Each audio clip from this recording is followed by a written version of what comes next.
एक बार फिर आपका डे इंडिया में स्वागत है। आप सोच रहे होंगे हमारे बगल में ये कौन है, इनका नाम क्या है और ये कहाँ से हैं, मुझे क्यों ज़रूरत पड़ी कि यहाँ पे आना और इनका इंटरव्यू लेना। तो आइए यही सब बातें इनके ज़ुबानी पूछी जाएगी और आप तक पहुँचाई जाएगी। सबसे पहले सर अपने बारे में बताइए, इंट्रोडक्शन बताइए। मेरा नाम हारिस वकार है और मैं अलीगढ़ मुस्लिम यूनिवर्सिटी से MSc केमिस्ट्री सब्जेक्ट से कर रहा हूँ। तो ये बताइए कि आप कहाँ से हैं, आपके पिताजी का नाम क्या है? मेरे वालिद का नाम अब्दुल मलिक है और मैं नगर पंचायत वलीदपुर के मोहल्ला डी से हूँ। मोहल्ला डी से। मेरी खास बात यही है कि अलीगढ़ अब काफ़ी ट्रेंड बनेगा कि लोग फॉर्म भरेंगे अलीगढ़ के लिए, क्योंकि अभी रिजल्ट रिसेंटली आया है क्लास 12 का। तो उनको कुछ मैसेज देना चाहेंगे ताकि वो आसानी से क्लास 12 जिस तरह से वो पास किए हैं वो आसानी से वहाँ का एंट्रेंस एग्ज़ाम भी निकाल लें और उनका MU में एडमिशन हो जाए।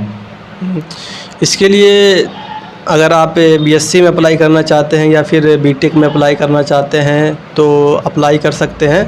और इसके लिए मैं कहूँगा कि NCERT बुक्स फॉलो करें, जो NCERT के कंसेप्ट हो, NCERT के क्वेश्चंस हो, आप उसको फॉलो करें और उसको लगाएं। आपने कितनी बार में MU का जो है एंट्रेंस एग्ज़ाम निकाला था? मैं जब स्कूल में था तो 11th के लिए दिया था, उसमें नहीं हो पाया।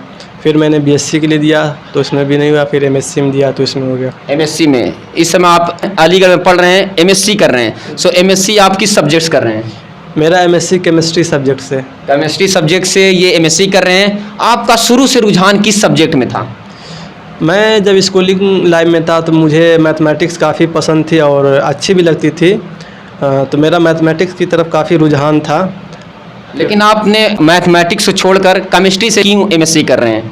जब यहाँ मैं BSc कर रहा था तो यहाँ पे जो फिज़िक्स और मैथमेटिक्स थी तो टीचर्स उतने अच्छे नहीं थे, तो मुझे थोड़ा फिज़िक्स और मैथमेटिक्स में दिक्कत होती थी, जिसकी वजह से मैं केमिस्ट्री में आया और केमिस्ट्री मुझे इंटरेस्ट बढ़ता गया और मैं केमिस्ट्री। मतलब आप केमिस्ट्री से मास्टर कर रहे हैं MU से। सो आपका ग्रेजुएशन कहाँ से हुआ? मेरा ग्रेजुएशन यही राजकीय डिग्री कॉलेज से हुआ था। तो मैं बता दूं जो राजकीय PG कॉलेज में पढ़ रहे हैं, देखिए ये भी वहीं के छात्र हैं, लेकिन इस समय ये MSc कर रहे हैं अलीगढ़ मुस्लिम यूनिवर्सिटी से। मतलब ये नहीं, अगर बंदा डेडिकेशन के साथ पढ़ रहा है, लिख रहा है, समझ रहा है, उसकी अंडरस्टैंडिंग तेज है, कहीं से भी पढ़ सकता है। यहाँ बात केवल MU की नहीं है, वो जामिया और JNU से भी पढ़ सकता है। लेकिन आपने MU ही क्यों चुना? MU का कल्चर मुझे बहुत अच्छा लगता था और वहाँ पे एक अच्छा इन्वायरमेंट है, जिसकी वजह से मुझे MU में एडमिशन मिली। इन्वायरमेंट का कितना असर पड़ता है स्टूडेंट पे?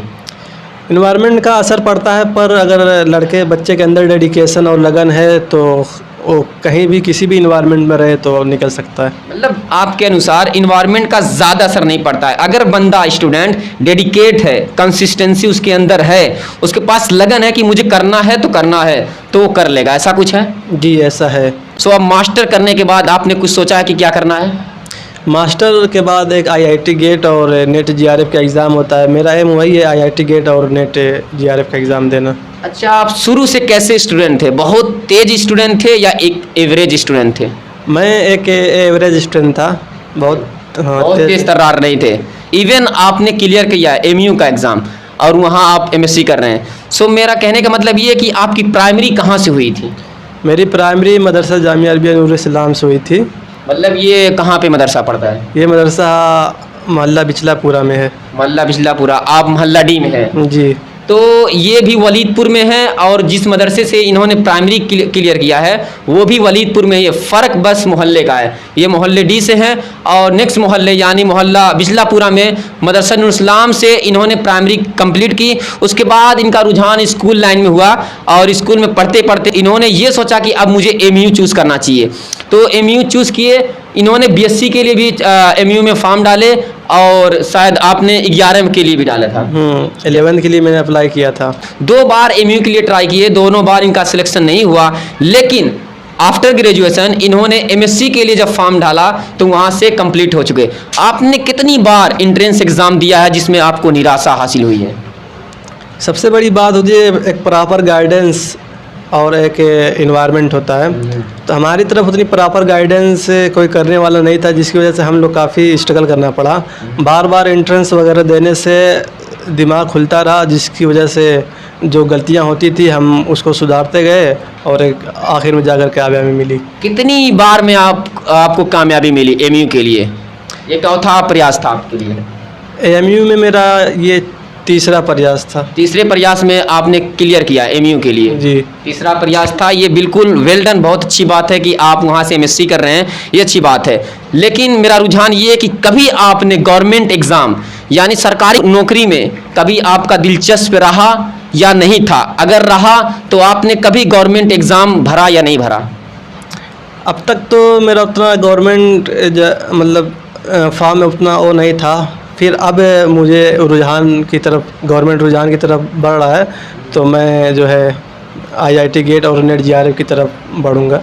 आईआईटी के लिए बढ़ेंगे, चाहिए, अच्छी बात है। लेकिन आपने कभी गवर्नमेंट एग्ज़ाम के लिए फॉर्म नहीं भरा? नहीं, अभी तक तो नहीं भरा था। चलिए, ये अच्छी बात है। लेकिन आपने क्यों नहीं सोचा कि मुझे गवर्नमेंट जॉब चाहिए?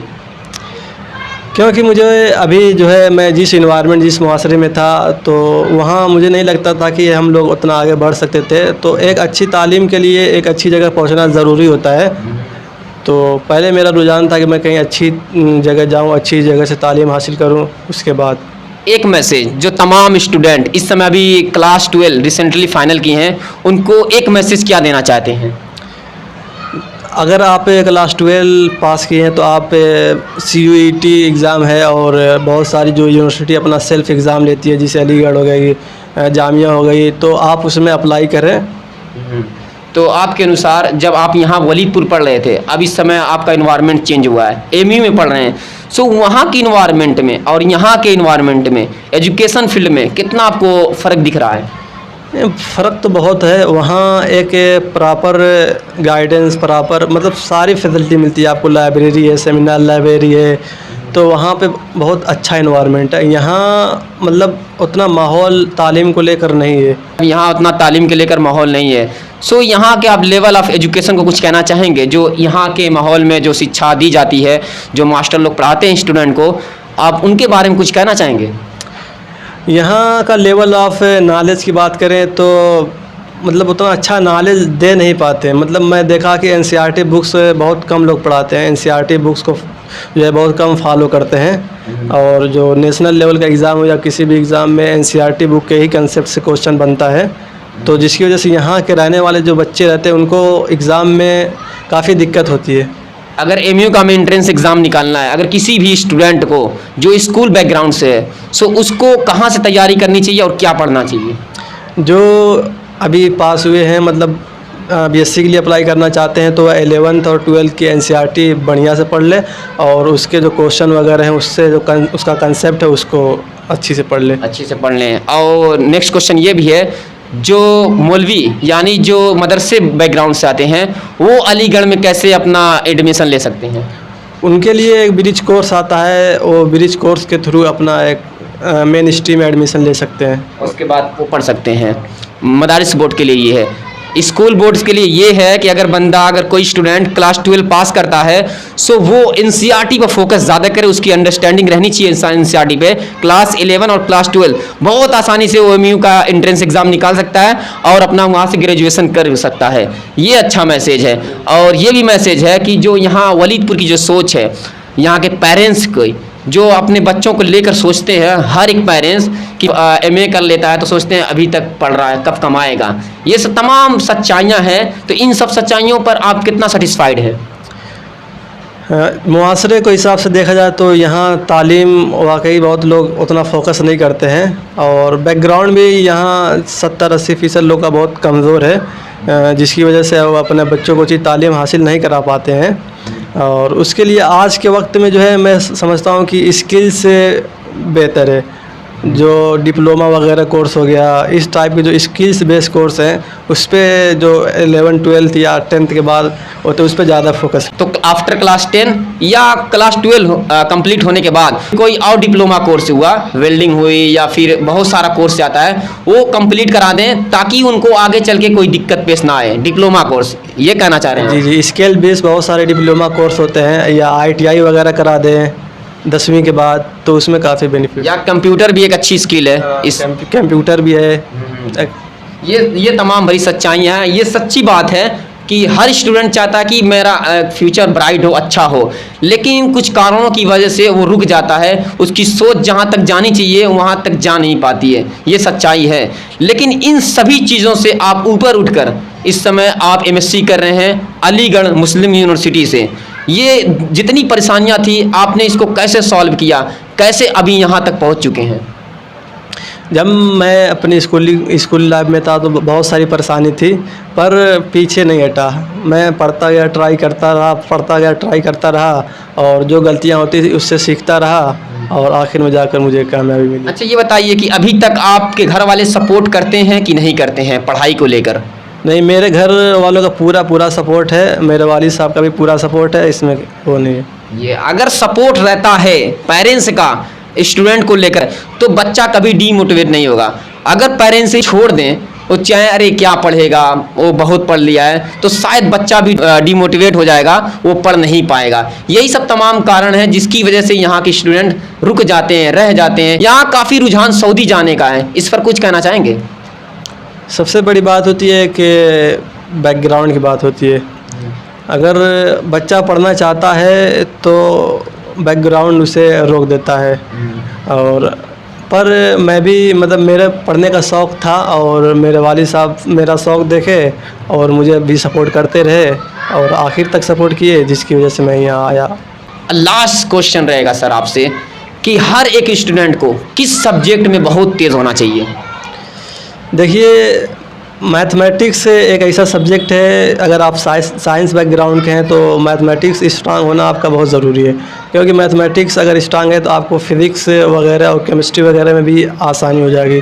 फिज़िक्स वगैरह में मैथमेटिक्स अप्लाई होती है, और केमिस्ट्री में भी फिज़िकल केमिस्ट्री हो गई तो उसमें भी मैथमेटिक्स अप्लाई होती है। तो मैथमेटिक्स का स्ट्रांग होना आपके लिए ज़रूरी है। मैथमेटिक्स जिससे हमारे यहाँ वलीदपुर के बच्चे मैथ से भागते हैं, आपने उस सब्जेक्ट का नाम लिया, क्योंकि जब आप मैथ में तेज रहेंगे तो आपकी फिजिक्स भी आसान, केमिस्ट्री भी आसान, मैथ भी आसान।